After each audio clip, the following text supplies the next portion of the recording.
Hi, and thanks for joining me for another video. Friends, today's topic is going to make a lot of people upset, but it really doesn't matter. Why? Because stupidity must always be challenged and the truth said. And today is no exception.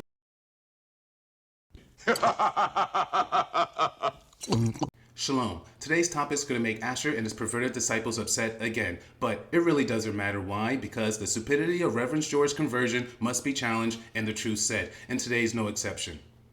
Today we're going to challenge Reverend George's other obelisk iniquity, conversion. Does the Torah require conversion? Is converting to Judaism or converting to be Jewish righteous in the sight of the Creator? Does Reverend George converting to be Jewish reconciles a person back to the Creator? Our final witness is the death of the firstborn. We read that Moses was considered a very great man in the land of Egypt, respected by Pharaoh's political officials and the Egyptian people alike. Most of Pharaoh's political officials has been telling their families and friends about the God of Israel since the plague of the gnats, and by the time of the death of the firstborn, a mixed multitude of people of all kinds of languages and cultures was in fear of the God of Israel. They knew that the God of Israel was the creator of heavens and earth, and Moses told Israel and the mixed multitude the instructions for the Passover meal and to put the blood over the doorposts. Moses said, these Passover instructions applies towards the native born and the foreigners, and a mixed multitude left with them. Chapter 11.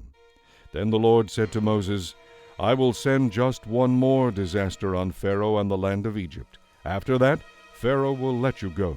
In fact, he will be so anxious to get rid of you that he will practically force you to leave the country. Tell all the Israelite men and women to ask their Egyptian neighbors for articles of silver and gold. Now the Lord had caused the Egyptians to look favorably on the people of Israel, and Moses was considered a very great man in the land of Egypt. He was respected by Pharaoh's officials and the Egyptian people alike. Chapter 12.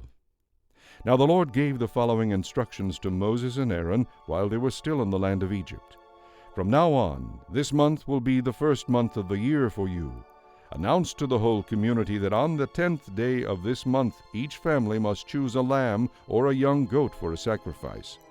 If a family is too small to eat an entire lamb, let them share the lamb with another family in the neighborhood. Whether or not they share in this way depends on the size of each family and how much they can eat. This animal must be a 1-year-old male, either a sheep or a goat, with no physical defects. Take special care of these lambs until the evening of the 14th day of this first month. Then each family in the community must slaughter its lamb. They are to take some of the lamb's blood and smear it on the top and sides of the door frame of the house where the lamb will be eaten. That evening everyone must eat roast lamb with bitter herbs and bread made without yeast. The meat must never be eaten raw or boiled. Roast it all, including the head, legs, and internal organs. Do not leave any of it until the next day. Whatever is not eaten that night must be burned before morning. Wear your traveling clothes as you eat this meal, as though prepared for a long journey. Wear your sandals and carry your walking sticks in your hands. Eat the food quickly, for this is the Lord's Passover. On that night I will pass through the land of Egypt and kill all the firstborn sons and firstborn male animals in the land of Egypt. I will execute judgment against all the gods of Egypt, for I am the Lord. The blood you have smeared on your doorposts will serve as a sign. When I see the blood, I will pass over you. This plague of death will not touch you when I strike the land of Egypt. You must remember this day forever. Each year you will celebrate it as a special festival to the Lord. For 7 days you may eat only bread made without yeast. On the very first day you must remove every trace of yeast from your homes.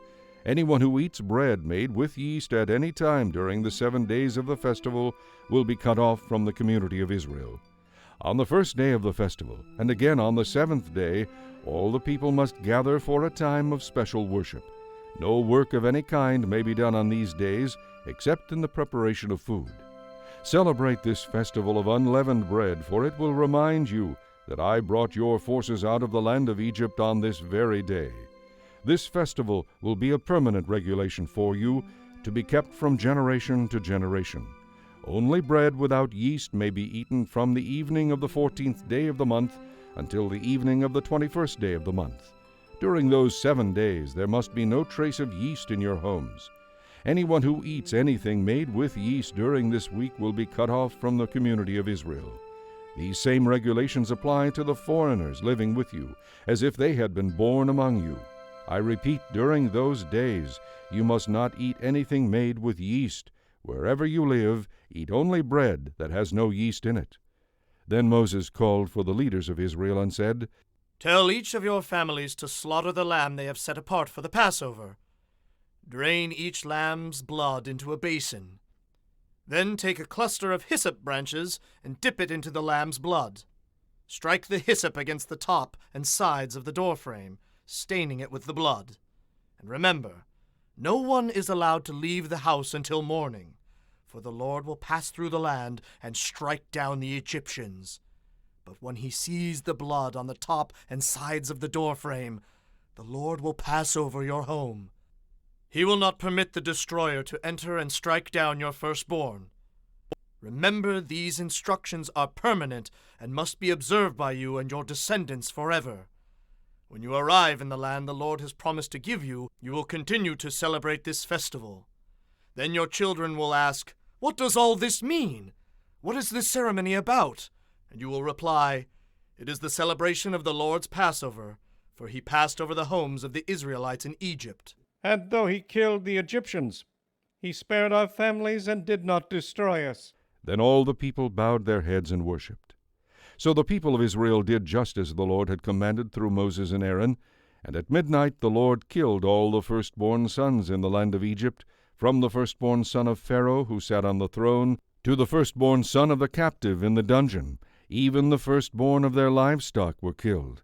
Pharaoh and his officials and all the people of Egypt woke up during the night, and loud wailing was heard throughout the land of Egypt. There was not a single house where someone had not died. Pharaoh sent for Moses and Aaron during the night. "Leave us!" He cried. "Go away, all of you! Go and serve the Lord as you have requested. Take your flocks and herds and be gone! Go! But give me a blessing as you leave." All the Egyptians urged the people of Israel to get out of the land as quickly as possible, for they thought, "We will all die." The Israelites took with them their bread dough made without yeast. They wrapped their kneading bowls in their spare clothing and carried them on their shoulders. And the people of Israel did as Moses had instructed, and asked the Egyptians for clothing and articles of silver and gold. The Lord caused the Egyptians to look favorably on the Israelites, and they gave the Israelites whatever they asked for. So like a victorious army, they plundered the Egyptians. That night the people of Israel left Ramses and started for Succoth. There were about 600,000 men, plus all the women and children, and they were all traveling on foot. Many people who were not Israelites went with them, along with the many flocks and herds. Whenever they stopped to eat, they baked bread from the yeastless dough they had brought from Egypt. It was made without yeast, because the people were rushed out of Egypt and had no time to wait for bread to rise. The people of Israel had lived in Egypt for 430 years. In fact, it was on the last day of the 430th year that all the Lord's forces left the land. This night had been reserved by the Lord to bring his people out from the land of Egypt, so this same night now belongs to him. It must be celebrated every year from generation to generation to remember the Lord's deliverance.